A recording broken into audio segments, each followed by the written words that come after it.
Welcome to The Cellar.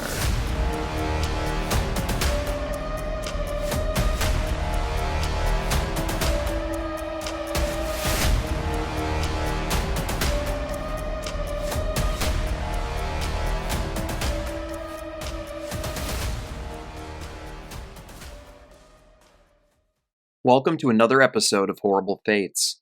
Before we dive into today's story, I wanted to give a quick reminder. If you enjoy what I do here on the channel, please consider subscribing and turning the notifications on so that you never miss a new upload. You can also find my merch store and social media links, as well as the audio-only podcast version of my episodes, all linked below in the description box of every one of my videos. With that said, let's not waste any more time and dive into today's story. Racing legend Cale Yarborough once famously said, "Driving a race car is like dancing with a chainsaw." For those that don't already know, NASCAR stands for National Association for Stock Car Auto Racing, and it's a sanctioning and operating company for auto racing within the United States. It's one of the world's top motorsports organizations and one of the biggest spectator sports leagues in the country. Stock car racing is a type of automobile racing that takes place on oval tracks and road courses. The cars used within stock car racing are based on the chassis of a standard production car. That has changed a bit over the years, as many of the cars are now designed and built specifically for racing. Stock car racing originated in the 1920s during Prohibition. Moonshiners, or those that produced and transported illegal alcohol, would modify their cars in order to evade the police. The cars themselves were very similar in appearance to their counterparts driven by everyday people, but they were modified for pure speed. Those that owned these modified vehicles would not only outrun the police, but they would begin racing each other for sheer excitement. NASCAR was founded back in 1947 in Daytona Beach, Florida. It would go on to become the top-level governing body for stock car racing in the U.S. To give a little bit more insight, professional stock car races are typically between 200 and 600 miles long. The cars themselves can reach speeds of over 200 miles per hour with their V8 engines, which produce close to 900 horsepower. For many, the 1970s are considered the golden era of stock car racing.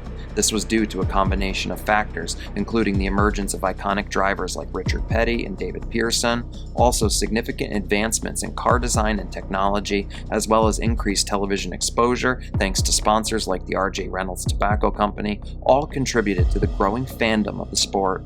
In 1975, one of NASCAR's most popular and prolific drivers would first suit up and take to the NASCAR Cup Series asphalt. That man was the legendary Dale Earnhardt.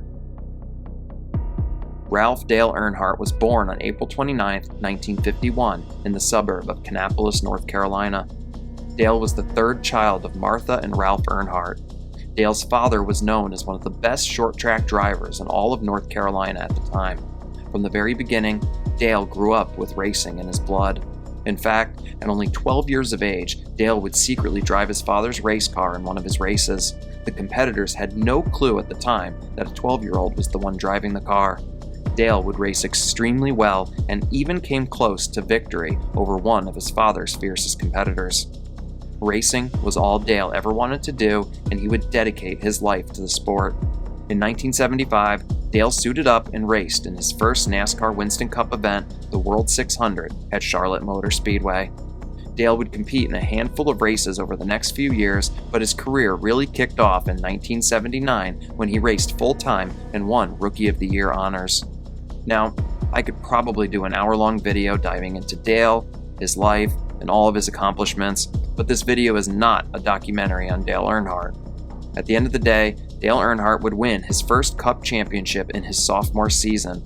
From there, he never looked back. He would go on to race from 1975 until 2001. In that time, he won 76 Winston Cup races, and he also won 24 non-points exhibition events. This would bring his overall Winston Cup win total to 100, making him one of only 4 drivers in NASCAR history to do so. To understand his greatness even further, he is the only driver in NASCAR history to score at least one win in 4 different and consecutive decades, scoring his first career win in 1979, 38 wins in the 1980s, 35 wins in the 1990s and scoring his final 2 career wins in 2000. He also won 7 Winston Cup championships, a record that he shares with 2 other legends of the sport, Richard Petty and Jimmy Johnson. For those that loved stock car racing, Dale Earnhardt for many decades was the face of the sport. He most notably drove the number 3 Chevrolet for Richard Childress Racing, and his aggressive driving style earned him the nicknames the Intimidator and the Man in Black. To put it simply, Dale was an aggressive driver who had no fear out on that racetrack. In 1999, Dale's son, Dale Earnhardt Jr., would join the NASCAR Cup Series. Both father and son would go on to compete with one another for a couple of years, which now brings us to February 18th, 2001. The Super Bowl of stock car racing, the 2001 Daytona 500, the 43rd running of the event, was the first race of the 2001 NASCAR Winston Cup Series schedule. The race consisted of 200 laps and 500 miles on the 2.5-mile, 4-kilometer asphalt tri-oval. Daytona Speedway has a reputation. The massive track was known for speed over the years. As cars became faster and aerodynamics improved, the speeds at the track hit an all-time high in 1987 when Bill Elliott was recorded at 212 miles per hour or 341 kilometers per hour. Following 1987, NASCAR implemented restrictor plates at both Daytona and Talladega superspeedways. For those that don't know, a restrictor plate is a device that limits the amount of air that can enter an engine, reducing its power, speed, and horsepower. To give you a full understanding, in 1987, Bill Elliott hit 212 miles per hour or 341 kilometers per hour, while at the 2001 Daytona 500, Bill Elliott qualified at 183 miles per hour or 294 kilometers per hour. The restrictor plates reduced the speed, but also changed the style of racing, as the 43 cars racing on the track would remain bunched together, drafting off one another. This led to extremely exciting racing for the fans, but for the drivers, it was nerve-wracking to say the least. One slip-up by any driver could lead to what fans started calling the big one. As I stated, Daytona had a reputation, as Daytona International Speedway has had 14 driver casualties in NASCAR, the most by far of any track. On February 18, 2001, the Daytona 500 would kick off, and on lap 173, the big one would occur, as Ward Burton made contact with Robbie Gordon, sending Tony Stewart flipping twice down the backstretch. Sideways. Here's the why. Here's the 4 got into the back of Ward Burton, I believe. And then Burton's 22 got into Stewart. And everybody scrambles. That car is taking a whale of a ride, that 20 car is. That's Ward Burton right there. I saw a puff of tire smoke, and then everything let loose. I think that's what started. Somebody got it back of Ward Burton off turn 2. The 4 car got into the back of Ward Burton, turned him into the 20 car, and God help all of them because there's no place to go. 18 of the 43 cars in total were involved in this massive accident. Luckily, everyone involved would be okay. Soon, the track would be cleaned up, and the race would continue on. As the final laps approached, no one knew what was about to happen.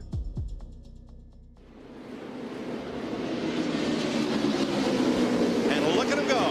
Here they come, gang. I told you, you think these guys will settle down, take it easy, say, hey, everybody's going to get a good finish?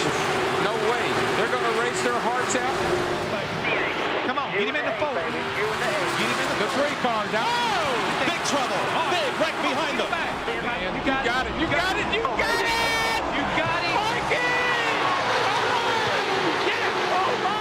Michael Waltrip wins.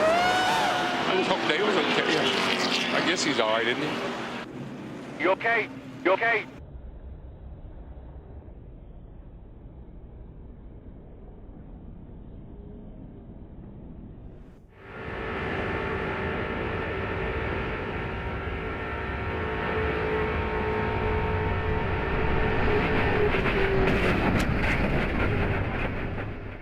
As you can see in the video, Earnhardt was driving his famous black number 3 Chevrolet when he collided with Ken Schrader after making small contact with Sterling Marlin. The black number 3 would end up hitting the outside wall head-on. Earnhardt, known for his aggressive driving style, had been blocking both Schrader on the outside and Marlin on the inside at the time of the accident. After hitting the wall, his car would slide down the banking and into the infield grass inside of Turn 4. As this all took place, just in front of the accident, Earnhardt's driver Michael Waltrip went on to win the race, while Earnhardt's son Dale Jr. would end up finishing second behind his teammate. Michael and Dale Jr. were excited with how the race had finished, but that excitement would soon be overshadowed. As medical and safety crews arrived at Dale Earnhardt's wrecked car, it became quickly apparent that Dale wasn't well. He would have to be cut out of the car, and Dale was then rushed to the Halifax Medical Center. Surrounded by his wife Teresa, his team owner and closest friend Richard Childress, and his son Dale Earnhardt Jr., Dale Sr. was pronounced dead at 5:16 p.m. February 21st of 2001 would later go on to be called Black Sunday, the day the sport lost their biggest living legend. Ultimately, Dale had succumbed to a basilar skull fracture. A basilar skull fracture is a break of a bone in the base of the skull. Symptoms may include bruising behind the ears, bruising around the eyes, or blood behind the eardrum. A cerebrospinal fluid leak also occurs in about 20% of cases and may result in fluid leaking from the nose or the ear. It is believed that Dale Earnhardt's car was traveling at a speed of 155 to 160 miles per hour, or around 257 kilometers per hour, when he hit the wall head-on. This sudden impact would have snapped his neck and head forward into the steering wheel rather violently. Medical professionals believe he passed on instantly. Dale Earnhardt was only 49 when he passed, but his death would not be in vain, as following his horrible fate, NASCAR finally took safety seriously within the sport. They would go on to develop safer barriers that absorb the impact of cars hitting the walls. They also implemented the Hans head and neck device, carbon fiber seats, seat belts, new roll cages, and a 6-point harness system, as well as many other changes. Prior to Dale's death, 91 NASCAR drivers had lost their lives within races. Dale would become number 92, but since 2001, no other drivers have died as a result of the intense dedication into safety. In 2010, Dale would be a part of the first class inducted into the NASCAR Hall of Fame. He had a massive impact on so many within the sport, and in some ways, he had an even bigger impact as a result of his tragic loss of life. Dale left behind a legacy of being a driver you never wanted to tangle with out on the track, and fans loved him for his aggressive style and attitude. His legacy will always live on within the sport. It's a shame he had to pass on in order for NASCAR to start taking safety seriously. But as a result of what occurred, so many future drivers will now be able to go home to their families.